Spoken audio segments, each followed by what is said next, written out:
to Indonesian. All right. Indonesian type.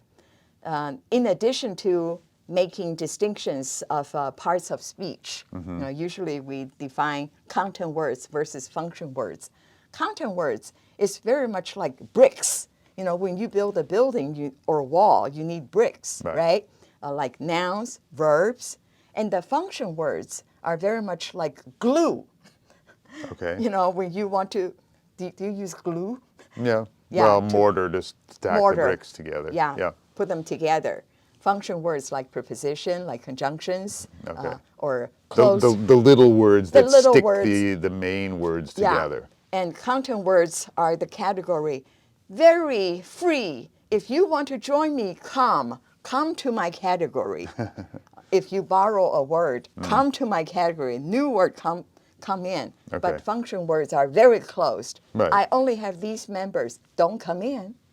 That's function words. So in other words, when you borrow from another language, you can borrow the content words. Yes. Like television. Very rarely into the function words. Right. Unless the language content is so frequent, they are already part of you. Okay. Okay, but Indonesian has a very important feature. Sometimes it's unclear, is this a noun or a verb? For example, did people speak Indonesian with you? Orang bahasa Inggris sama David? David, meaning you. They refer to you with your name. Okay. Okay? So orang is noun. Right, person. People. Yeah. Bahasa is a noun, means language. Right. But in here, orang bahasa Inggris is actually a verb. Bahasa is speak. So it's instead of language, it's to speak the language. Yes. So it's a very free, The next. Well, Chinese does that. Exactly. To the same sort of thing, where it depends on the position. In the sentence, Right. you can tell whether this is verb or a noun. Right. Yeah. But some languages But want English to make doesn't. it. Yes. Yeah. Yes. Okay, the next one. Tunggu taksi susah sekali. Waiting for taxi is very difficult. Very difficult. Susah sekali. Difficult. Very much. Okay. Tunggu, wait. Taxi, taxi. Tunggu taxi, waiting for a taxi. So the taxi obviously is a loan word. It's one of those bricks you can bring into a language, but you can't bring in some of the other small words that connect Exactly. things. You got it. Yeah. And the third one is when you negate something, it depends on whether it's a verb or a noun. You use different negator. Yeah. Tidak for verb, bukan for noun in Indonesian. Okay. And also, Indonesian has clitics. The so-called clitics is you cannot pronounce it independently. It has to be, connected to the other word. Okay. So you have proclitic, inclitic. If it occurs at the beginning, for example, in English, a book, the book, the cannot be pronounced independently unless you say a, the. So normally in speaking, we would not say a book, we say a book. And we elide the two of them together. Right. That's a proclitic. That's a proclitic. Okay. And in Indonesian, you have pronominal proclitic. It's a pronoun. It occurs at the beginning of a verb. For example, I already read this book. Buku ini sudah ku baca. You already read this book. Buku ini sudah kau baca. This ku baca, kau baca, combine them together. It's pronominal clitic. Okay. At the end, we're going to talk about subject. In fact, Austronesian languages, the so-called subject is very different from English. Yeah, okay. We have to keep that in mind. That's why some scholars said we cannot use the term subject to refer to the subject, but let's find a different name. For example, pivot. Okay. Yeah, because we cannot use our ordinary understanding of subject to understand Austronesian subject. All right. It's coming. Uh-oh. It's coming. English is a nominative accusative language. Austronesian is ergative absolutive language. It's a mouthful. You going to explain those? Yes. All right. That's very easy. Let me use colloquial English to explain it. All right. Let's look at the word. I ran, she ran. This I and she are subjects of an intransitive verb. All right. Now, she pushed me. Okay. I pushed her. This she and I are subject Right. of a transitive verb. Right. No challenge. Sure. Yeah. So that's the so-called nominative accusative language. So the subject is always in the nominative. The subject she. of the intransitive and the transitive verbs are always in nominative case. Okay.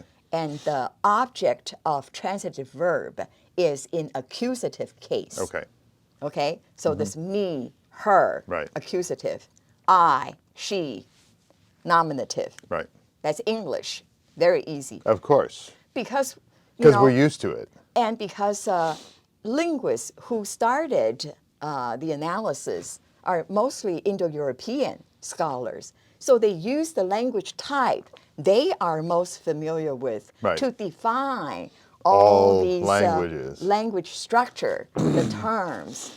And then when it comes to Austronesian, lo and behold, the subject of intransitive verb mark the same as the object of the transitive verb. So in other words, me ran, her ran. Instead of I ran, she ran. You use the absolutive form and look at she pushed me, I pushed her. So this me and her as object of transitive verb are marked the same as the subject of a intransitive verb. So it's the opposite. It's the opposite. It's as if you're marking the intransitive verb like the object of a transitive verb. You got it. Wow, that's You hard. got it. Yeah. That's why we call all these S and P like Yeah, it doesn't make in sense. ergative, absolutive. Okay. We call these absolutive. Okay? But in English, we call it nominative. Right. Okay. Well, it's not really the same alignment. Yeah. Yeah. We Yeah, call you have these to- ergative, absolutive. This S and P are absolutive. Right. But the A, the subject of the transitive verb, is marked very differently. It's called ergative. Okay. Okay. So that's the challenge. A lot of the Yeah. students have hard time understanding the marking system. Right, because we're Because so it's used like to. counterintuitive. Yeah. I remember English is the first type, nominative, accusative. Yeah. Like look at this, right? Right. S and A are marked the same. Right. O, some people use P, some use O. O, object, Right. is marked differently, Right. like in English. Right. But in Austronesian, the A is marked differently. S and O are marked the same. So the subject and the object Right. are marked the same. That's why we cannot call it subject. Right. Yeah, because it's marked like an object. Right, the SO Yeah, are it's marked the same. Same. So you have to have a different term, otherwise people get very, very confused. You got it. All right. Okay, so I am going to give you a test. Oh no. This is a very difficult test. What is not the characteristic of the majority of Western Austronesian languages? A, symmetrical voice alternations. B, preposed possessor. C, few or no differences between narrative and equational sentences. D, verb initial. which one is not. Which one is not? Not. That's backwards. So symmetrical voice, we said that's one of the main characteristics. Right. And in Yami, there are 4. In Philippine languages, there are 4 Voices, right. voices. Right. And we said that there are few or no differences between the narrative and equational. Yes.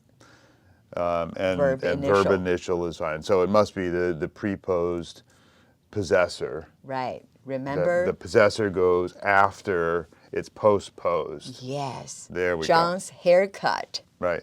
Cut. Haircut, John's. Hair. John. John's. John's. You got it. Oh. Passed. My goodness, that was hard. That's the end of this unit.